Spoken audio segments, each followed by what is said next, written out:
Mangwanani mwalelepo vukenjani kekwas vanabe Africa. Welcome to Africa Good Morning, the news and current affairs show bringing you all the pertinent stories stemming from the African continent and beyond. You are joined by Ashwin Berry and Diana Master. Good morning, Ashwin. A very lovely morning to you, Africa.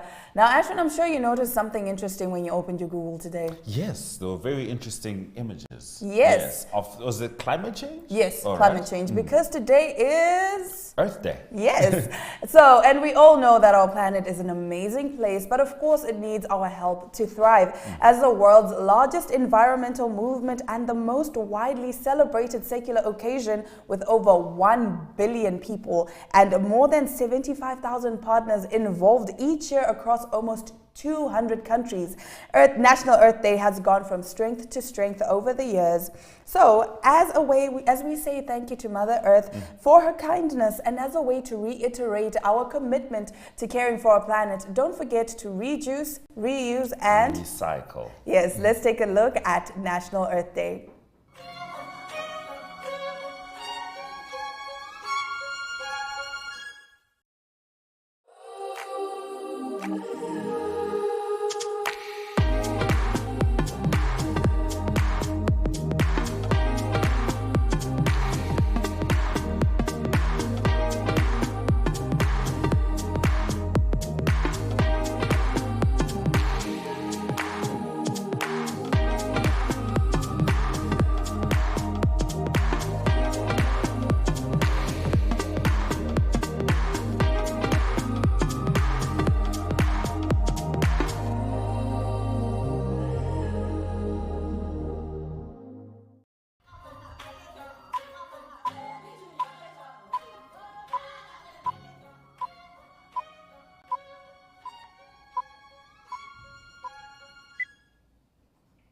This is Africa Good Morning. Let's get into today's top stories.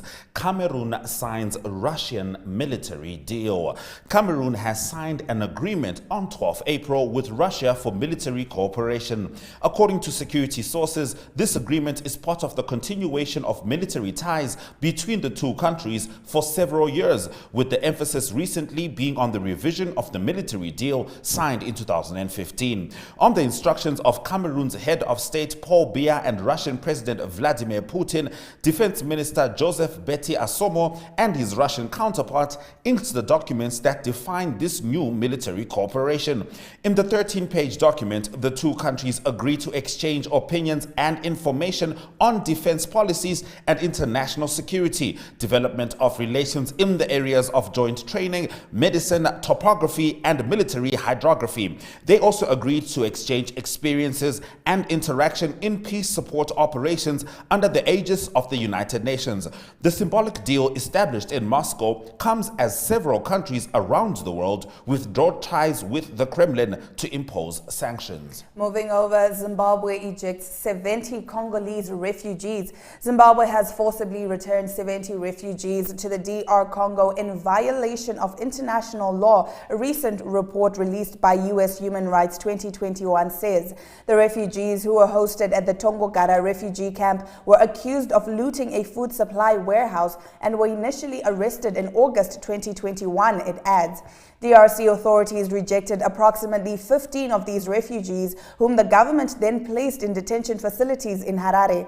As of November last year, the Tongogara refugee camp hosted 15,797 refugees and asylum seekers, despite the facility being designed to host only 3,000 refugees. The majority of refugees are from the DRC, representing 76% of the bulk, followed by Mozambique at 11%, Burundi at 6%, and Rwanda at 5%.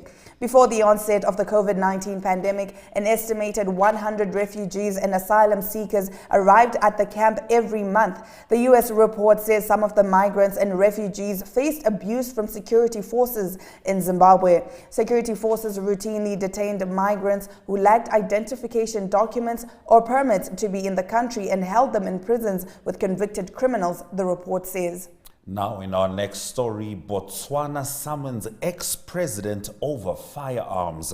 A court in Botswana has summoned former President Ian Khama to appear before it on Thursday on multiple criminal charges, including possession of firearms. The unprecedented charge sheet showed that Mr. Khama was accused alongside three others, the private Maggie website reported. He and ex-intelligence chief Isaac Kossi, former police commissioner Keabetswe Makope, and ex-deputy permanent secretary Bruno Paledi face a total of 38 charges, ranging from illegal acquisition, unlawful possession, and theft of firearms. In Botswana, the illegal possession of guns could lead to a maximum penalty of 10 years in prison. Khama previously told South Africa's Daily Maverick newspaper that he keeps his hunting rifles, shotguns, and a few handguns collected over 3 decades at his home. Some of these belonged to his official and private security detail. He was quoted as saying, "It is unlikely that Khama will appear in court in person." Khama, the son of Botswana's founding president Seretse Khama, went into self-imposed exile in South Africa in November 2021. At the time, he denied that he was fleeing Botswana, but he hasn't returned to the country since. He was president from 2008 to 2018. Now in Nigeria, Islamic State claims Nigerian bombing, says about 30 killed or hurt. Islamic State claimed responsibility for an explosion that it said killed or injured 30 people at a market where alcohol was sold in Taraba State, Nigeria, marking an expansion of the area where the extremist group operates in the country. Northeast Nigeria, especially the states of Borno and Yobe, have been in the grip of Islamist insurgencies for over a decade. But Taraba, located at the eastern end of Nigeria's Middle Belt Central region, has not previously been attacked. The explosion took place on Tuesday in Iware, a rural town, and local police initially said 3 people were killed and 19 injured. They could not immediately be reached on Thursday to comment on the Islamic State claim or casualty count. In a statement posted late on Wednesday on a Telegram messaging channel used by Islamic State to distribute its propaganda, the group described those who detonated the bomb in the market as soldiers of the caliphate in central Nigeria. The statement said the attack had struck a gathering of infidel Christians and expressed satisfaction that the drinking spot had been damaged. It did not break down the casualty figure into the dead and injured. Truly horrific. Now, in the next story, Kenya's new curriculum to teach coding in primary and secondary schools. The government of Kenya has approved the coding curriculum to be learned by secondary and primary school students that will teach coding to young learners. Kenya will be the first African country to adopt the technique. After receiving approval from the Kenya Institute of Curriculum Development, Codris Africa, an online publishing company that focuses in preparing learners with 21st century skills, will offer the syllabus. The curriculum will include practical lessons that will assist youngsters to develop their problem-solving skills, according to KICD's chief executive, Professor Charles Ongondo. Prof. Ongondo said on Tuesday in a statement that in order to roll out the curriculum, they will seek synergy with other partners. The syllabus is expected to put students on an equal footing with students in developed countries. All right, that brings us to the end of the first half of our top stories. More news after the break.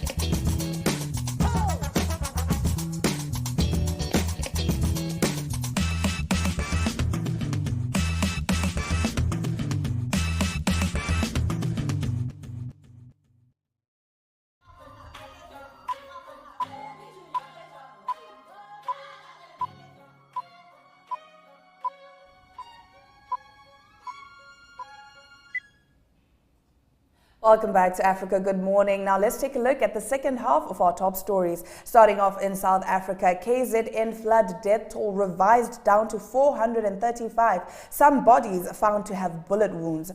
Government has revised the death toll from the devastating floods that have wreaked havoc in KwaZulu-Natal to 435 from 448. This was announced on Thursday during a media briefing in Pretoria by the Justice, Crime Prevention and Security Cluster. Police Minister Bekikele said the death toll was revised down after post-mortems revealed that 4 people were murdered and 9 others died from natural causes in flood-affected areas. A total of 435 people have died as a result of the floods that ravaged the KwaZulu-Natal province. There was a figure of 448 fatalities, which has now been revised down to 435, Cele said. The minister said pathologists found that 4 people died as a result of murder as their bodies were found with bullet wounds. 3 of the bodies are from Pinetown and 1 is from Sydenham. 9 more people were determined to have died from natural causes which were not related to the disaster, he said. Now in our next story, Niger debates and votes for presence of foreign forces in the countries. Niger's deputies will debate and vote today over the presence of foreign forces to fight jihadists in Niger, denounced by local NGOs, according to the parliamentary and government forces. With an overwhelming majority in the National Assembly of the ruling party of President Mohamed Bazoum, the result of the vote will leave little room for doubt.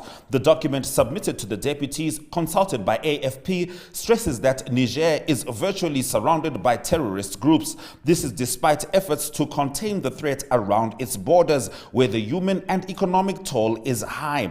The document added that the evolution of the security situation requires a joint commitment of the government and other nations for an effective fight against terrorism within the framework of existing or future bilateral or multilateral cooperation. The UN says Mali is preventing access to killing site. The UN has expressed concern that Malian authorities have denied its human rights investigators access to a village where hundreds of people were killed. We are extremely concerned that Malian authorities have still not granted UN human rights investigators access, a statement by the UN Human Rights Office said. It says time is of the essence to ensure accountability and prompt effective justice for victims, noting that it first sought access to the site of the killings on 1 April. Malian troops and their Russian collaborators are accused of carrying out a massacre of civilians during an operation against militants last month. At least 300 people are believed to have been executed during the 27 to 31 March raid in the village of Mora, which is in Mali's central Mopti region. The killing sparked calls by the Human Rights Watch, the US, the European Union and the UN for an independent investigation into the matter.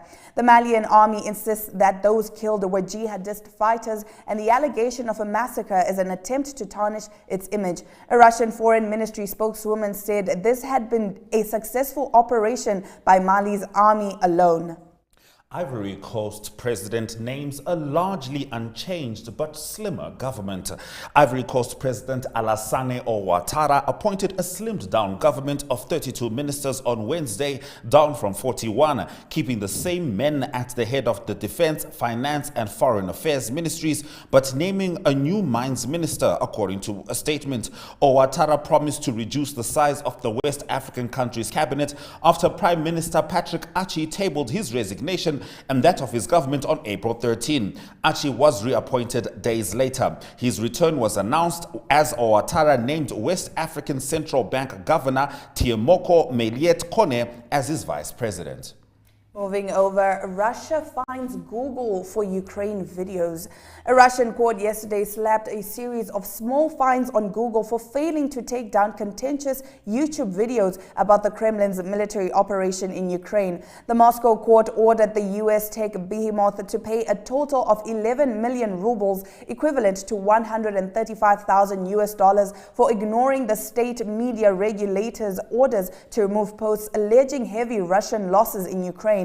One of the videos showed an alleged phone conversation between Russian soldiers and their relatives back home, in which the troops complained of numerous casualties in their ranks, Russian state news agencies reported. The tech giant infuriated Russian officials by blocking the lower house of parliament's official media channel earlier this month. That brings us to the end of our top stories. Now, even prior to the invasion of Ukraine by Russia, the Namibian economy was not doing particularly well because of COVID-19. And of course, that situation has compounded what it means right now to exist in the Namibian economy. So after the break, we'll be talking to economist Salomo Hay to help us break down what's to be expected for the consumers. Stay with us on Africa Good Morning.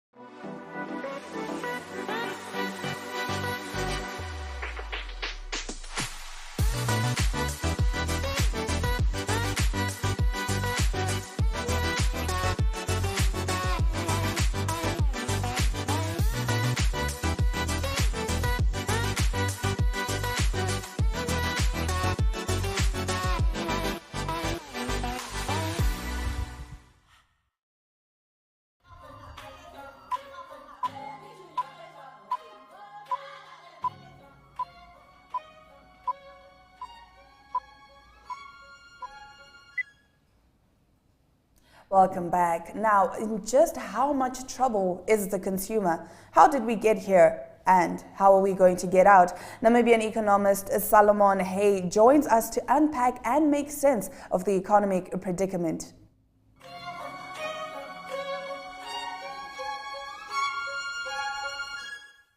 As happened at the advent of COVID, consumers and households were under huge pressure. You know that we lost quite a few jobs precisely because of the pandemic, and that sort of dealt with the spending patterns and the reliance of household expenditure on our economy. So what then transpired is we then went into supply disruptions, which meant that the availability of goods and services that households consume were not as readily available as before COVID. So what that then did was increase prices for goods and services. It meant that where we were paying 3 Namibian dollars for an onion or potato, we were paying twice that price because of the unavailability of these essentials for households. Now, what you had then, you also had commodity, an increase in commodity prices and specifically oil. And remember, this was before the current crisis between Ukraine and Russia. So we had an increase in prices for the basic commodities, which are the basic commodities, which are the essentials for households. We then had an input in an increase in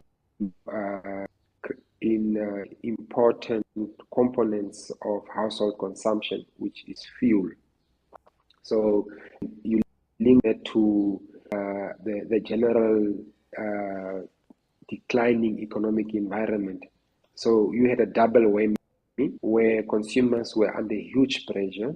Consumers' disposable income were eroded, and the money that consumers had could not fetch them the necessary basket of goods and services that they could sort of afford before COVID.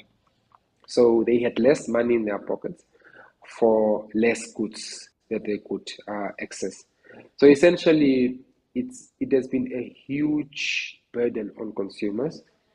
Now, what subsequently transpired as we were moving towards some level of recovery or bringing the pandemic under control, there was support from some fiscal policy intervention and obviously some monetary policy relaxation. So what happened was the advanced economies started intervening directly in their economies. There was an asset purchasing program that was aggressively carried out by the advanced economies. So what that meant is that there was liquidity put into the economy to be able to deal with the supply disruption and the general declining economic environment globally. So that led to further inflationary, especially where you have the current global inflation in the West, specifically the US and the Euro area, is perhaps at its highest level in over years. So there's a global inflationary environment, and we're paying more for goods and services than at any other point in time. Now, what we also know is that we import quite a bit of its goods and services, and so we subsequently also import our inflation. What then transpired is the central banks obviously needed to rein in this inflation that's growing at an alarm. So again, households had to feel further burden in terms of the increase in interest rates. You know that is linked, is pegged to the rent, and subsequently our interest rate cycle follows the South African interest rate cycle closely. So an increase in interest rate meant that consumers or households then, on top of the inflationary environment where they were paying more for less goods and services, they then also now have to pay more for their installments. And when I say more for their installments, I actually mean those that are currently in one form or the other equitable obligations with the financial sector or banks specifically. So if you have an installment with any of the banks or hire purchase or mortgage, it meant that because of the inflationary increase, central banks and specifically the Bank of Namibia is now dealing with that increase in inflation to be able to rein in the inflation. And remember, the current inflation is a combination of COVID, which is then obviously the supply disruptions. Now, what we are feeling is that the crisis in Ukraine and Russia obviously makes that worse. Supply side. Now, as the economies globally recover, you would have demand side inflation as well. Now, the South African Reserve Bank have got a mandate which is referred to as inflation targeting. And that inflation targeting means that inflation should remain between the 3 and 6% band. And so the supply disruptions, obviously, and all the other related issues that we alluded to, means that by the time the economy recover, they want to be ahead of the curve, and that's why they have embarked on interest rate cycle increase for the next 3 years.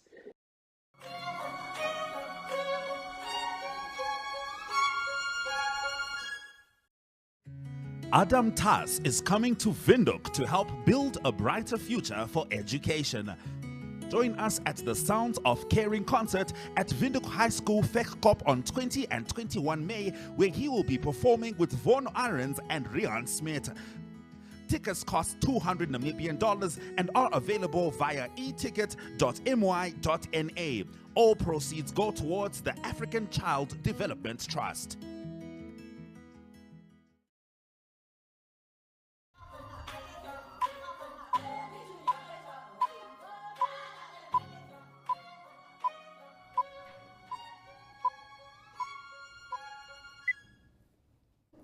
Thank you for staying with Africa. Good morning. Now, Yakapita Kandanga, who is a Namibian climate justice activist who joined Greenpeace at COP26 last year, talks about the climate crisis ahead of Earth Day, and she spoke to Yana Marie Smith. Have a look.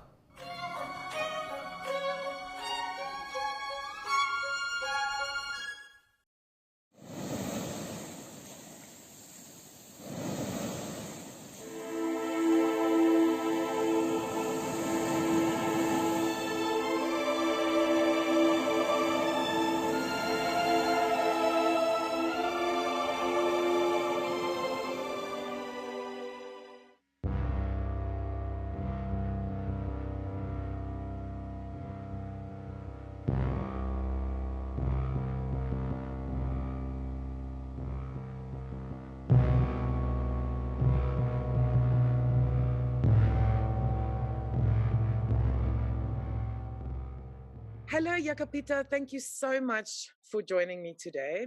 You are a climate justice activist.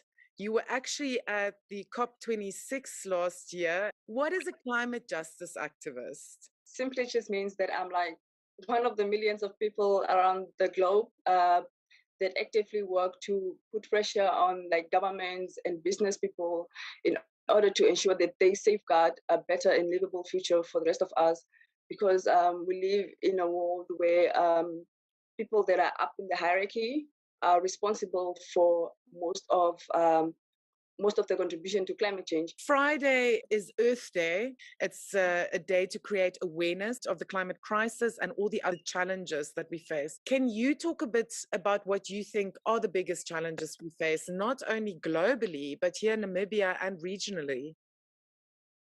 The mitigation process is no longer enough to stop the climate crisis, which means mitigation is basically like fixing the underlying issues. You can either fix that by, a country going fully solar or using going fully sustainable.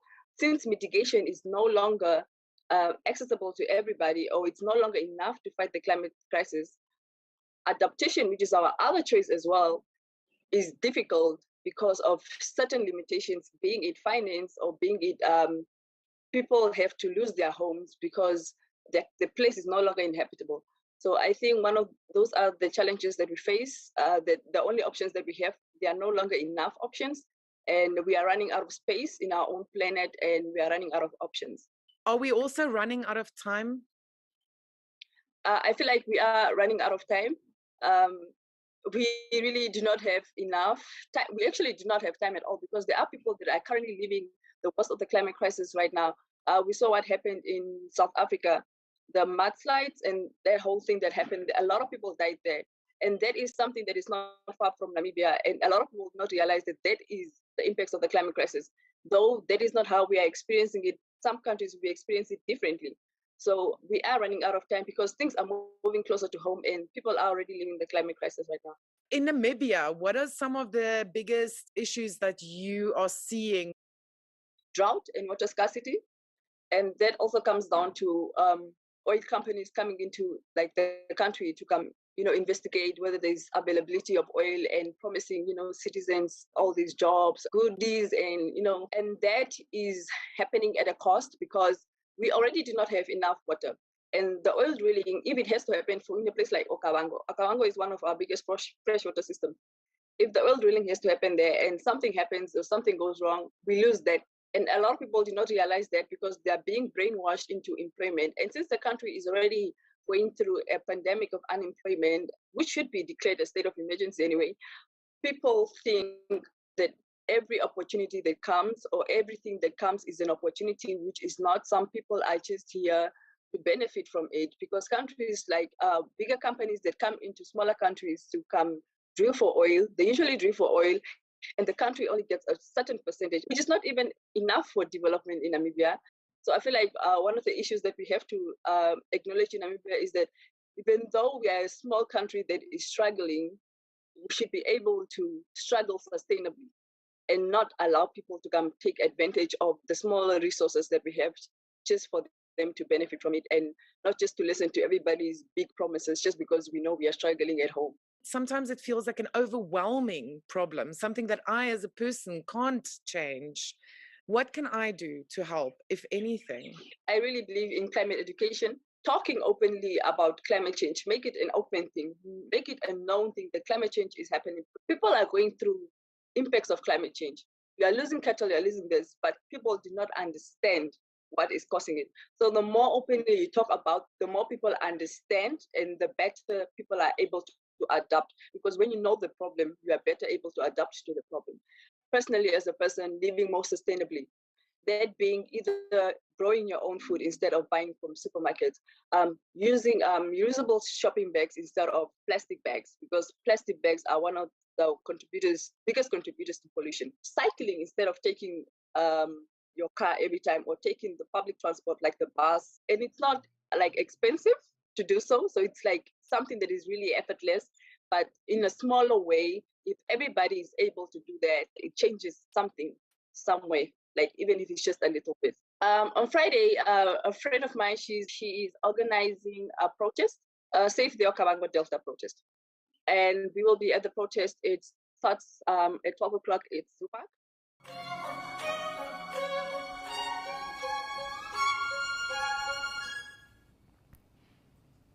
We truly need to do all we can to protect Mother Earth. Now, speaking of climate change, one effect that it has is unpredictable weather patterns. So if you want to stay abreast, for lack of better terms, you should probably check out the weather forecast. Up next.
You're still watching Africa Good Morning. Now, as various Namibian ministries submit their budget proposals, the Namibian Ministry of Education, Arts and Culture have made public that nearly 98% of the 14 billion Namibian dollars they are requesting will go toward operational costs. This is amidst a dire need for infrastructure in the sector. Let's take a look by this video by Iriana Marie van der Walt.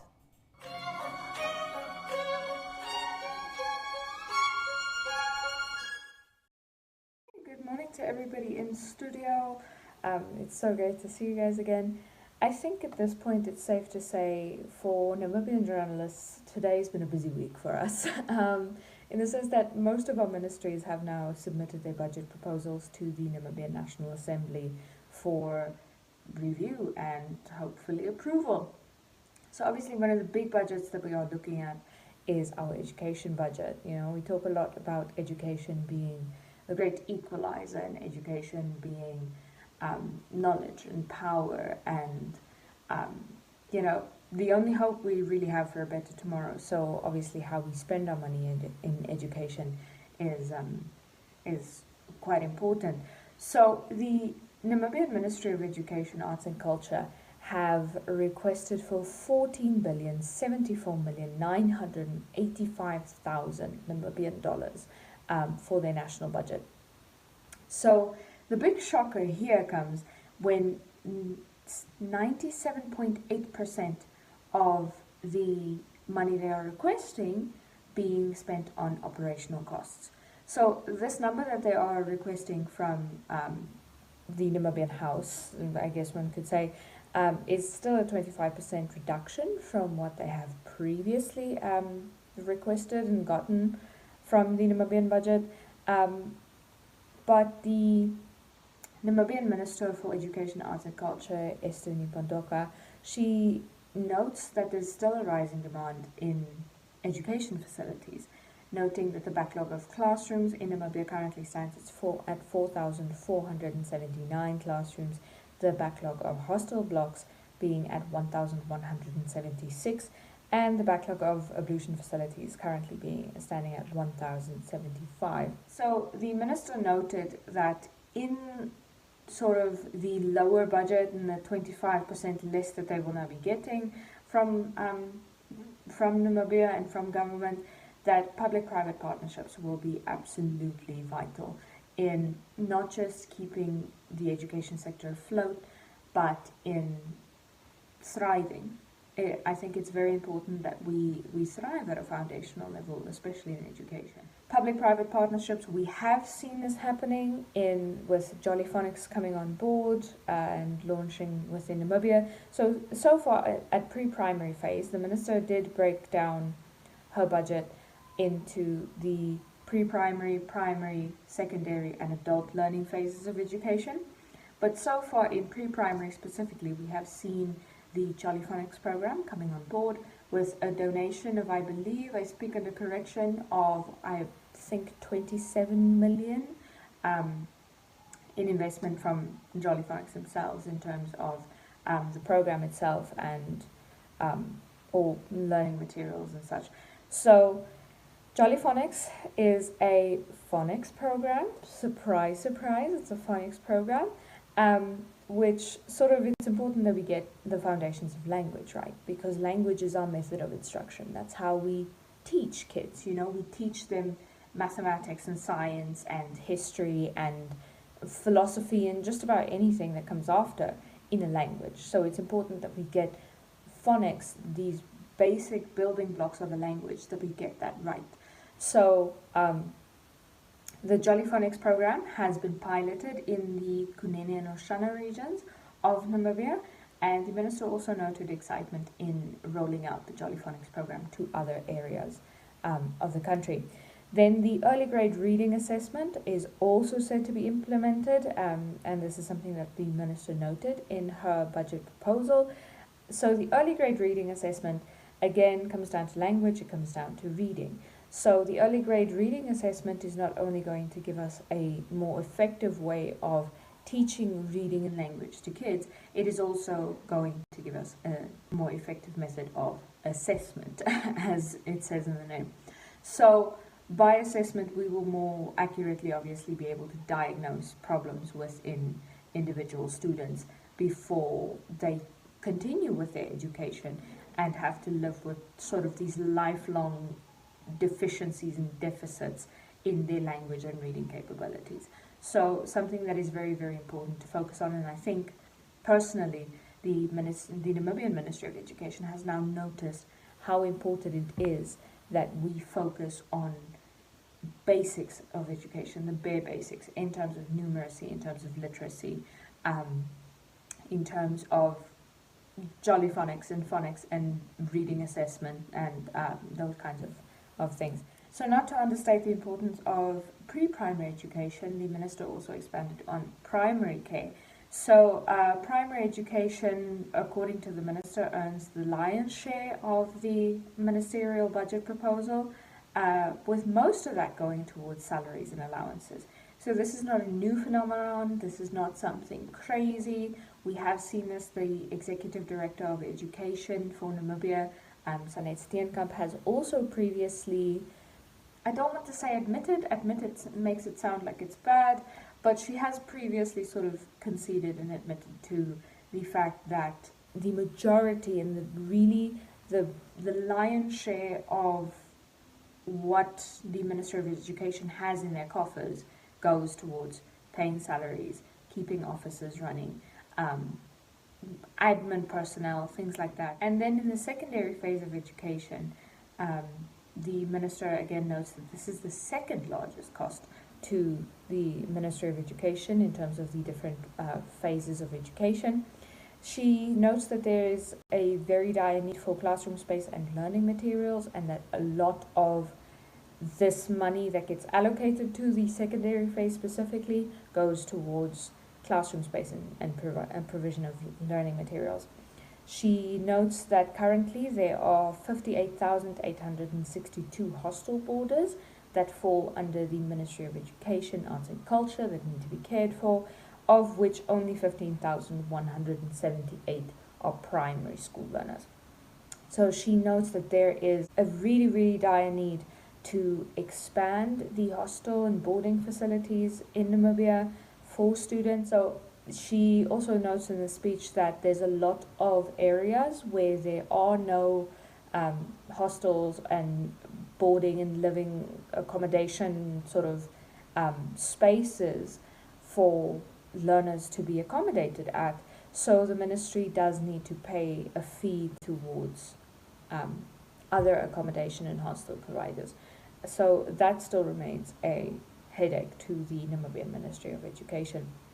Furthermore, the minister notes that 30 million Namibian dollars will be expended on the procurement and sort of top up of textbooks in Namibia, and then 69 million Namibian dollars will be allocated towards the construction and renovation of facilities, which once again is very, very, very much needed.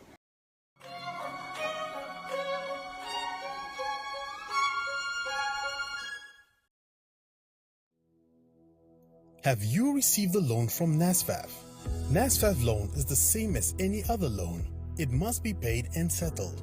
NSFAF has a set of guidelines on how you can repay your loan and become debt-free. Therefore, it is important that you, a former beneficiary and a responsible Namibian, show your patriotism by helping pay back your loan and thus helping NSFAF become a revolving fund for the benefit of future potential students. By failing to pay back your NSFAF loan, you risk being blacklisted or having a court order against you. So arrange with the fund to pay back your loan today. For more information on how you can repay your loan, visit our website at www.nasfaf.na or visit our Facebook page or Twitter. Do the right thing and hashtag payback the money.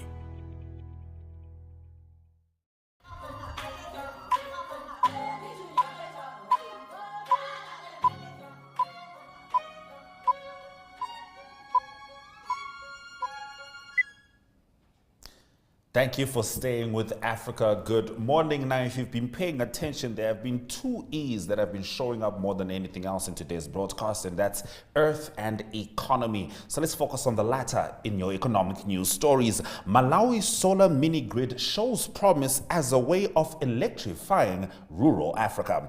A solar mini grid in rural Malawi is powering maize mills, a sunflower oil facility, and will help a welder in a nearby village expand his business, showing that centralized grid systems are not Africa's only route towards low carbon power. Development experts say village-level solar power is a more promising way of bringing electricity to Africa's remotest areas than conventional grids, which often do not reach them, tend to prioritize more privileged neighborhoods, and are often powered by polluting fossil fuel generation. I see myself prospering with this electricity project, Walter Bartholomew Soko told Reuters TV. If electricity is extended to other rural areas, it would help people with disabilities be self-reliant. Soko, who was injured in a car accident and uses a wheelchair, added. Now in our international economics news, Netflix shares dip by 25%. Shares of the US-based streaming giant Netflix have plunged by 25.7% in after-hours trading on Tuesday, following the company's announcement of losing 210,000 paid subscribers in the first quarter of 2022 after leaving the Russian market. The fall stemmed in part from Netflix's decision to suspend its services in Russia amid the conflict in Ukraine, which resulted in a loss of 700,000 subscribers. The suspension of our service in Russia and winding down of all Russian paid memberships resulted in an impact on paid net ads, Netflix wrote in a letter to shareholders on Tuesday. Swinging back to the land of the brave, Namibia, a top favorable mining destination. Namibia has been ranked the second most favorable jurisdiction on the Policy Perception Index in Africa. The recently released 2021 Fraser Institute survey of mining companies report says Namibia made a significant improvement from 5th position in the 2020 survey. Morocco had the highest PPI score and was the top-ranked country in Africa. The Republic of Ireland tops the world rankings. According to a statement issued by Chamber of Mines of Namibia Chief Executive Officer Vincent Malango on 14 April, Namibia improved on the global PPI ranking, gaining 18 places from 47th position in 2020 to 29th in 2021. Now in Tanzania, insurance firms rebound from COVID slowdown. Tanzania's insurance industry made an impressive recovery from the adverse effects of the COVID-19 pandemic last year, with data showing that the country's top 10 general insurance companies registered a 34% growth in total profits. Financial statements of insurance firms for the year ending December 2021 showed that the 10 largest firms, measured by market share, assets and gross premiums, registered a total of 69.8 billion Tanzanian shillings in net profits last year, up from 46.3 billion shillings in 2020. Analysts say the introduction of Tiramis, a portal that manages motor insurance stickers and their respective cover notes online, companies managing expenses and increased investments were some of the factors that contributed to the performance. That brings us to the end of our economic news stories. Up next, economic indicators.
And now let's take a look at our sports news with Ari Hochad.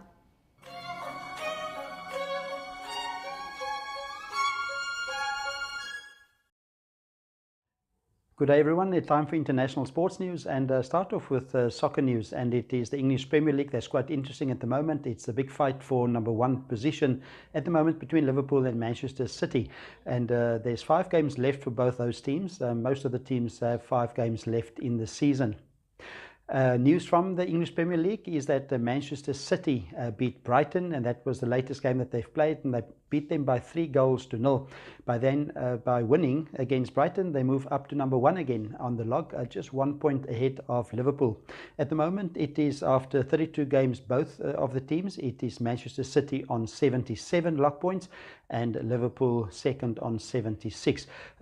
Liverpool still have a few tough games in their last 5 left. They must play 2 tough home games against Tottenham Hotspur and Everton as well. And Manchester City don't have any of the top 5, top 6 that they're going to play in the last 5 games. Also a big result for Arsenal. That was in their game against Chelsea. They played at Chelsea, and it's also for Chelsea and for Arsenal. They fight to try and stay in the top 4 or get into the top 4 of the English Premier League. And it was Chelsea that lost against Arsenal. Arsenal won by 4-2. So they move up to tied in 4th position. They're actually number 5 on the list at the moment because of goal difference. They also have 57 points like Tottenham Hotspur, that's in 4th position, and both have played 32 games. Chelsea is still in 3rd position. On to some golf news, and it is the Australian Women's Classic that's taking place. They started the first round already. It's being played in Bonneville, that's a resort town in Australia. Results from the first round is Megan McLaren of England. She came in with the 5 under par 67 to lead by 1 stroke at the moment, and it is Carmen Alonso of Spain that's in second place, just 1 shot back. She came in with a 4 under par 68. Also on 68 is Stephanie Bourget, and she's from Australia, and she came in also with a 68 4 under par. And golf news from the men's tour. It is the Greg Norman Saudi League seems to be getting slowly off the ground. His first tournament, the first tournament in that Saudi Arabian backed league, is going to be in June in London in the United Kingdom. Only one player of the US PGA Tour have indicated that they want to play on that tour, and that is Robert Garrigus. He is not a high-profile player at the moment on the tour. He's ranked 1043rd in the world. He's 44 years old. The European players have until the 10th of May to indicate if they want to play in the tournaments in the Greg Norman-backed Saudi League. The total prize money for the tournament, the first tournament, will be $25 million US, and the winner's check will be a massive $4 million US. And now for Formula One racing news. It is from Ferrari, and it is Carlos Sainz that announced that he did sign for Ferrari to extend his contract, and he will be a Ferrari driver until 2024. And Carlos Sainz already signed with Ferrari in 2021 as a teammate of Charles Leclerc, who signed the previous year. Charles Leclerc is on a 5-year contract, and he will be a Ferrari driver until 2025. At the moment, it is Carlos Sainz that's in 3rd position on the points log after 3 Grand Prix. He's got 33 points. He's just 4 points behind the second place George Russell of Mercedes. That's on 37. And Charles Leclerc is leading comfortably after 2 wins in the second place. He's on 71 points at the moment. The next Grand Prix will be this coming weekend. It is the Emilio Romagno Grand Prix that will be in Imola in Italy. And now to conclude and to finish off our international sports news for today, some tennis news. It is the Barcelona Open on clay that's taking place at the moment. And in the round of 32, it is Grigor Dimitrov that beat Federico Coria of Argentina. And that was in 3 sets, 4-6, 6-3 and 6-3. The 5th seed, that is Carlos Alcaraz of Spain. He's one of the new sensations, a young player, 20 years old, that's coming through at the moment. He beat Sao Woon Koo of South Korea, also in 3 sets. It was 6-1, 2-6 and 6-2. Southern African interest is that Lloyd Harris of South Africa is through to the round of 16, the last 16, and in that round he will play Australian Alex de Minaur. And that's the international sports news for now. I hope you have a great sporting day, and we talk again tomorrow. All the best. Bye-bye.